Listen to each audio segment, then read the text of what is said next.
जब गन्ने की बुआई अलग अलग समय पर की जाती है तो मेहनत और खाद पानी का खर्च प्रति एकड़ उतना ही रहता है, लेकिन पैदावार बदल जाती है। उत्तर प्रदेश गन्ना शोध परिषद के निदेशक डॉक्टर सुधीर कुमार शुक्ला बता रहे हैं, अधिक मुनाफे के लिए गन्ने की बुआई कब करनी चाहिए और क्या सावधानियां अपनानी चाहिए। ये गन्ना कैश क्रॉप है, ये सही बात है, और किसान जो है गन्ने से फ़ायदा भी अधिक उठा रहे हैं। लेकिन जो हमारी रिकमेंडेशंस हैं, जो संस्तुतियाँ की जाती हैं कि जिसे अधिक से अधिक उत्पादन कैसे किसान लें, तो उसमें सबसे पहली चीज़ आती है कि किस्म का चुनाव। अब जो किस्म जिस क्षेत्र के लिए संस्तुत है वही किसान लगाएं, क्योंकि अभी प्राय देखा गया है, जैसे एक किस्म थी CO0238, तो वो अधिकतर पिछले समय में 2-3 साल में 90% से अधिक क्षेत्रफल में CO0238 जो किस्म थी यहाँ पूरे उत्तर प्रदेश में। अब उसमें देखा गया कि लाल गलन रोग है एक गन्ने का, जो कि उसमें आ गया और पूर्वी उत्तर प्रदेश से प्रभावित हुआ, शुरुआत हुई, उसके बाद मध्य होते हुए और पश्चिमी उत्तर प्रदेश तक अब पहुँच चुका है। तो अब धीरे धीरे वो जो किस्म है उसको किसान भाई भी हटा भी रहे हैं और देख रहे हैं कि उससे अब फ़ायदा नहीं हो रहा है।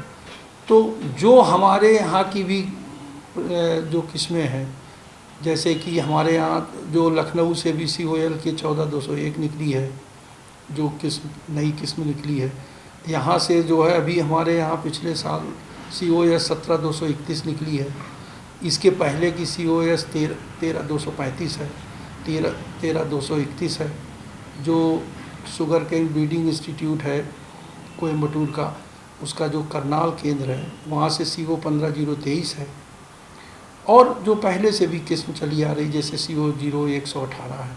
ये सब किस्में हैं जो कि अच्छी उपज दे रही हैं और अधिकतर किसानों द्वारा अपनाई भी जा रही। तो सबसे पहली चीज़ अगर कहा जाए कि किसी भी की खेती के लिए या गन्ने की खेती के लिए, तो सबसे पहले वो चीज़ होती है कि किस्म का चुनाव। उसके बाद फिर आती है कि हम कब बुआई कर रहे हैं, क्योंकि गन्ना ऐसी फसल है कि जो उत्तर भारत में शरद काल में बोई जाती है, आटम में जिसको कहते हैं, बसंतकालीन भी गन्ने की बुआई फरवरी मार्च में की जाती है, और किसान भाई कुछ जब गेहूं के बाद बुआई करते हैं तो लेट में करते हैं, जिसको हम अप्रैल और मई तक भी गन्ने की बुआई करते हैं। तो कहने का मतलब ये है कि वो अगर हम बुआई सबसे पहले शरदकालीन गन्ने की जो बुआई होती है तो उसमें सबसे अधिक उपज होती है।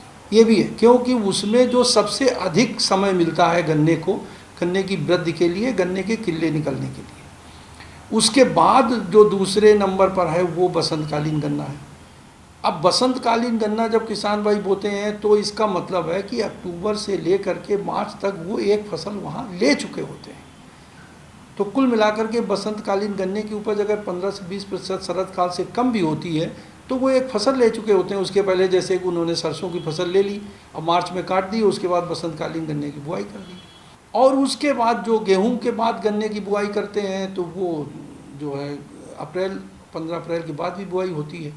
तो उसमें यह है कि बुआई उपज कम होती है, लेकिन बावक गन्ने की जो पहली जो बावक फसल होती है उसकी उपज कम होती है, लेकिन पेड़ी की उपज अच्छी होती है, पेड़ी की उपज पर प्रभाव होता है। तो जहाँ किसान भाई गेहूं के बाद लेते हैं वही अप्रैल मई में बुआई करते हैं, लेकिन हम उसकी जगह ये संस्तुत करते हैं कि अगर गेहूं की भी करना हो तो अब तो हमारे यहाँ ऐसी भी पद्धति भी है जो कि गेहूं के साथ भी गन्ने की बुआई कर सकते हैं।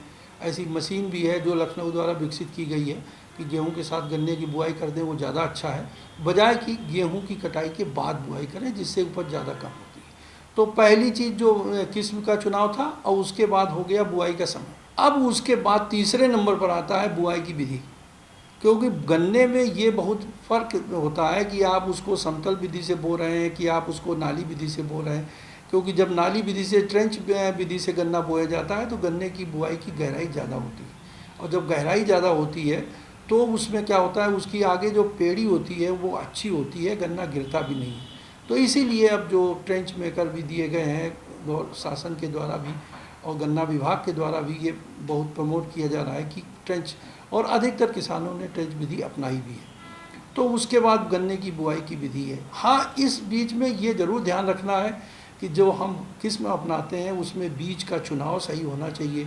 ऐसा नहीं है कि पता चला बीज में आँखें नहीं है या पुराना बीज है वो ले लिया, तो बीज का चयन भी एक महत्वपूर्ण है, उसका उपचार। उसके बाद जब बुआई करते हैं तो सबसे बड़ी चीज़ होती है बुआई के बाद जमाव।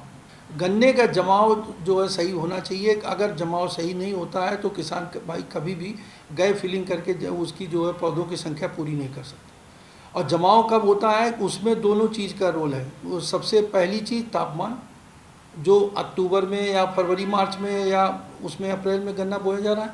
लेकिन अगर मान लीजिए शरदकालीन गन्ने की बुआई किसान भाई 15 नवंबर की बात करें तो वो जमाव कम हो जाएगा, क्योंकि इसके लिए जो तापमान है, जो न्यूनतम तापमान 15-16 डिग्री सेंटीग्रेड और 30 से 32 डिग्री सेंटीग्रेड अधिकतम तापमान, अगर ऐसा रहता है तो जमाव सबसे अच्छा होता है। अगर तापमान ज़्यादा होगा तो जमाव जल्दी हो जाएगा, उसमें कोई दिक्कत नहीं है।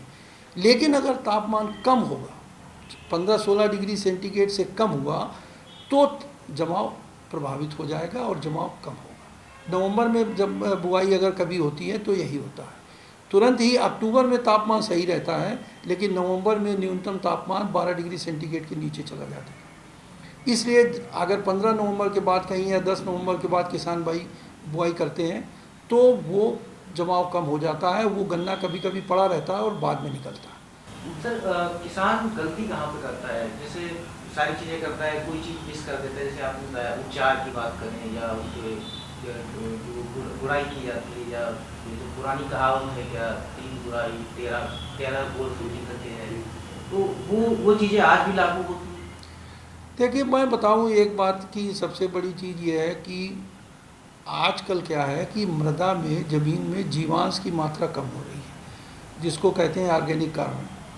ऑर्गेनिक कार्बन की मात्रा धीरे धीरे कम होती जा रही है। तो सबसे पहली ज़रूरत तो किसान भाइयों को ये है कि जो जहाँ पर वो गन्ने की खेती कर रहे हों वहाँ मृदा का जो है सॉइल की टेस्टिंग ज़रूर कराएं। वो सैंपल से अपने उससे कराएं कि जिससे ये पता लगे कि उसमें मृदा कार्बन की मात्रा कितनी है, नाइट्रोजन, फास्फोरस, पोटेशियम के अलावा हमारे जो सूक्ष्म पोषक तत्व हैं वो कितनी हैं। क्योंकि हमने जो देखा है किसान भाई, जैसे कि वेस्टर्न यूपी में या पश्चिमी उत्तर प्रदेश में या शाहजहाँपुर इधर भी, अधिकतर पूर्वी उत्तर प्रदेश में उतना नहीं है, कि किसान भाई जब दुकान पे जाते हैं तो बहुत चीज़ें ऐसी लेते हैं और उनको दुकान वाला बताता है ये फर्टेरा डाल दो, ये डाल दो, वो डाल दो। कोई ज़रूरी नहीं है कि उनके यहाँ वो पोषक तत्व की कमी है कि नहीं, ये देखने की ज़रूरत है। ये सही है कि हमारे नाइट्रोजन, फास्फोरस और पोटेशियम 3 सबसे ज़्यादा ज़रूरी पोषक तत्व हैं जिनकी ज़रूरत है। उसके अलावा ज़रूरत है, अगर कहीं जस्ते की कमी है तो जस्ता डालें, अगर जस्ते की कमी नहीं है तो जिंक डालने की कोई ज़रूरत नहीं है। अगर कहीं आयरन क्लोरोसिस, अगर लोहे की कमी दिखती है तो आयरन क्लोरोसिस की ज़रूरत है। ये उसी प्रकार की ज़रूरत होती है जैसे हमें सब्जी में नमक चाहिए, लेकिन अगर नमक पर्याप्त मात्रा में है तो हमें 1 चम्मच और नमक डालने से क्या फ़ायदा होगा, हो सकता है सब्जी बेकार हो जाए। तो किसान भाइयों को सूक्ष्म पोषक तत्वों के बारे में ये समझने की ज़रूरत है कि हम उनकी कमी हो तो डालें। दूसरी चीज़ ये है कि जो जीवांश की मात्रा, कोशिश ये ज़रूर करें, चाहे जितने हम केमिकल रासायनिक उर्वरक उसमें प्रयोग करें, लेकिन किसी भी प्रकार से हरी खाद क्या अपना सकते हैं, नहीं कर सकते हैं, तो क्या हम जो मूंग है, उड़द है, लोबिया है, इनकी अंता फसली खेती करके और इनके जो फसल अवशेष हैं उसमें खेत में, गन्ने के खेत में दबा सकते हैं, जिससे कि जीवांश की मात्रा बढ़नी चाहिए। और जब मृदा में, ज़मीन में ऑर्गेनिक कार्बन बढ़ता है तो सिर्फ पोषक तत्व नहीं उपलब्ध होते हैं, जो ज़मीन की जल धारण क्षमता होती है वो भी बढ़ती है। और जल धारण क्षमता बढ़ती है, अधिक समय तक नमी पौधों को मिलती है, तो जो बैक्टीरिया होते हैं वो भी अधिक समय तक क्रियाशील रहते हैं। गन्ने की बुआई में तापमान का महत्व अधिक होता है। गन्ना किसान इन टिप्स को अपनाकर अधिक कमाई कर सकते हैं।